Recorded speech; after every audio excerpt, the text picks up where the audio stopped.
Hi, welcome back to my garden.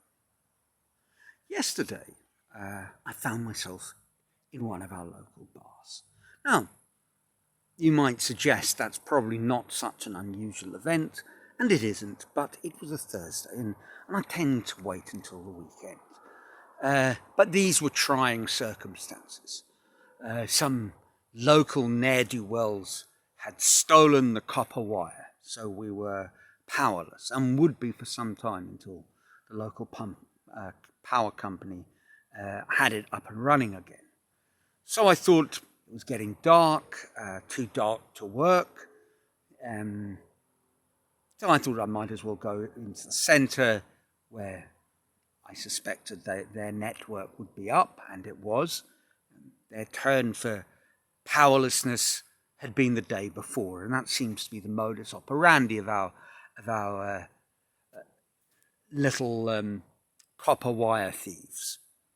At any rate, I got to the local bar, and the owner was bemoaning the situation, and frankly, I try and distract in moments like that, and sort of one of my techniques has been, and it is a little argumentative, I suppose, but to point out that there's far worse stuff that we could take issue with, but we don't because we are fully compliant.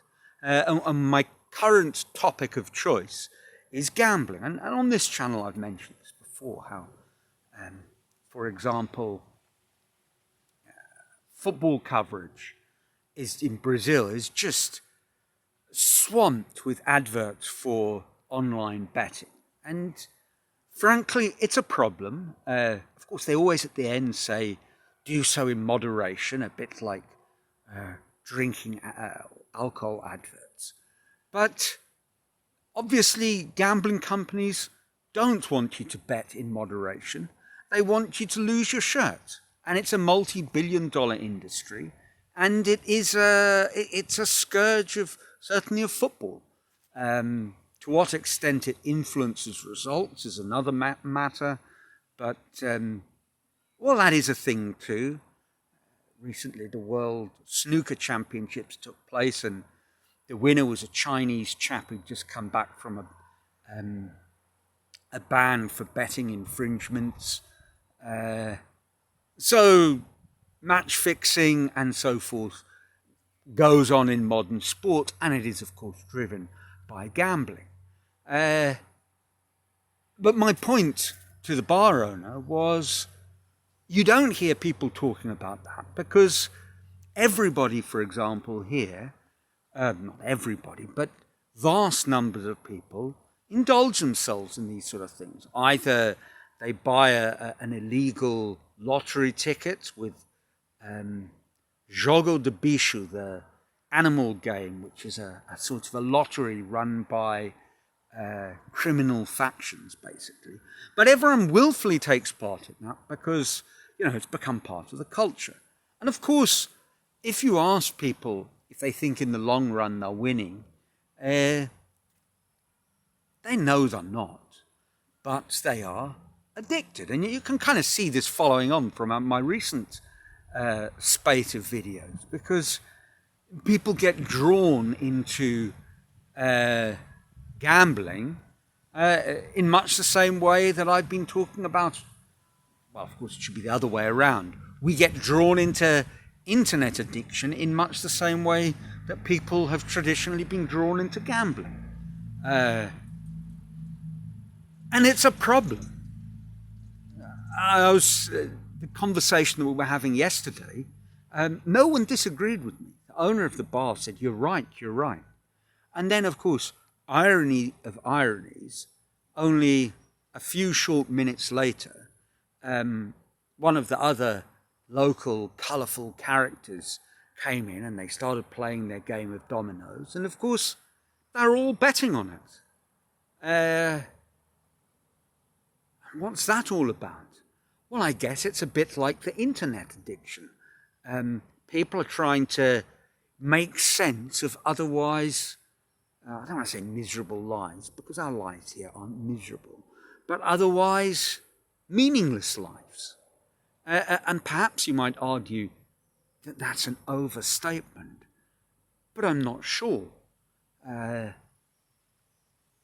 If you went to, for example, the schools where I worked and asked people how meaningful they thought their life was,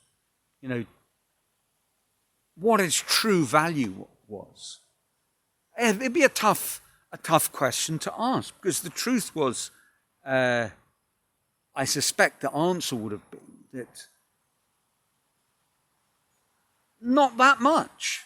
Meaningful to their nearest and dearest, their loved ones, but how much time were they spending with them, and how much time were they spending pursuing activities that either they were forced into, their job, or activities to sort of take their mind off their job and the iniquities of modern existence, such as they are. Or else they were just doing things because it was force of habit. They'd sort of drifted into a lifestyle and without really thinking about it, and they were stuck with it. Now, this isn't new territory. It's a little twist in that yesterday was I thought about it yet again, but it was because of literal gambling rather than the sort of dopamine addiction, thrill seeking of posting something and hoping you'll get lots of likes. But all that to one side, there does need to be a way out. We need to find an answer to this existential dilemma. I picked up a book, which I haven't barely started reading. I've watched one or two YouTube videos by the author just to get a feel, and I thought this is one I need to read. A book called Transcendence, written by a psychologist, Scott Barry Kaufman. And it's really a sort of rebooting, updating Maslow's self-actualisation for the 21st century.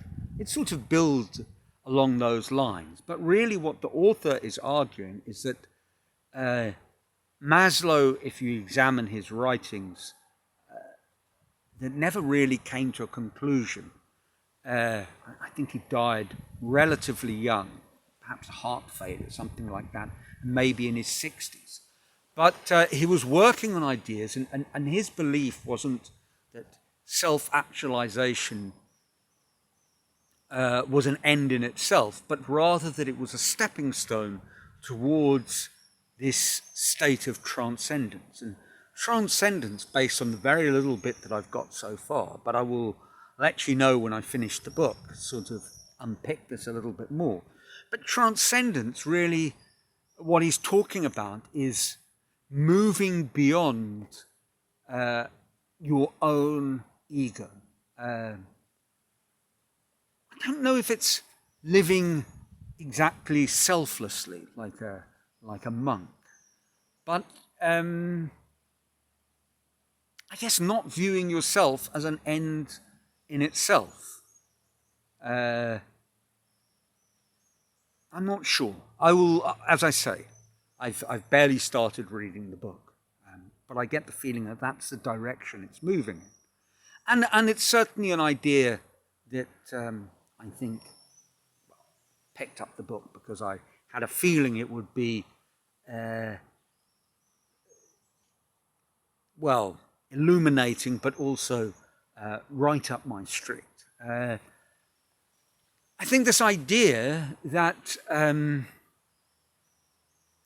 important part of the good life is one in service of others. But that doesn't mean that you deny yourself, but rather that this development of yourself is for in support of an external community. What might this mean in practice? Well, I am in the business of trying to improve as a chess player, and part of that, part of the one of the thorny questions that all adult chess improvers wrestle with is the idea of your rating, which is a sort of a numerical calculation of how strong you are. And it's very accurate, actually. And all of us are obsessed, not all of us, but most of us are obsessed by improving our rating because we want to become a better player. But why is that? Well, we will think of ourselves in a different way, we believe.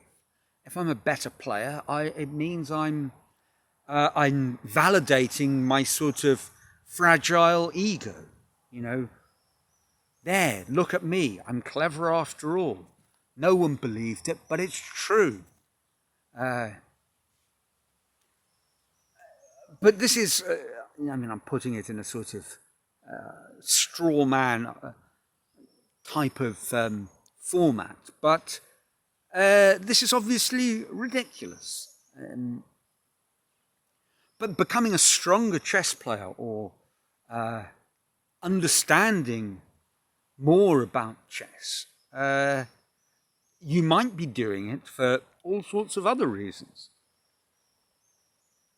And one of them would be that you will be a more valuable contributor to your chess community. And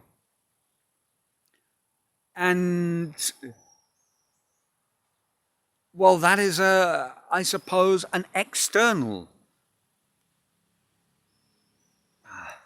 I'm battling with words here, partly because I haven't thought this through as much as I could have, partly because I'm irritated by the post-rainy season insects, so forgive me. But I think you know what I mean. That we can try and become better at something because it will boost our fragile ego, or we can try and become better at something because a better version of ourselves will be a more useful contributor to society at large. Well, this hasn't turned out into the finest hour of my videos. I've sort of become a little sidetracked. But I guess that's partly because, as I say, how well thought through was this idea? Not very, if I'm being honest. I wasn't sure what I was going to speak about today, as is so often the case. And so this is once again something of a by way of introduction sort of video. And I guess that's it. I will try and say something more meaningful about Maslow's hierarchy, Transcendence, next week. Let's see. Otherwise, well, I guess I'm going to sign off. But at least I do hope this video finds you filled with joy, that your life is treating you well. If it did make any sort of sense and wasn't just a lot of stammered burbling, let me know in the comments below. And otherwise, until next week, from sunny Brazil.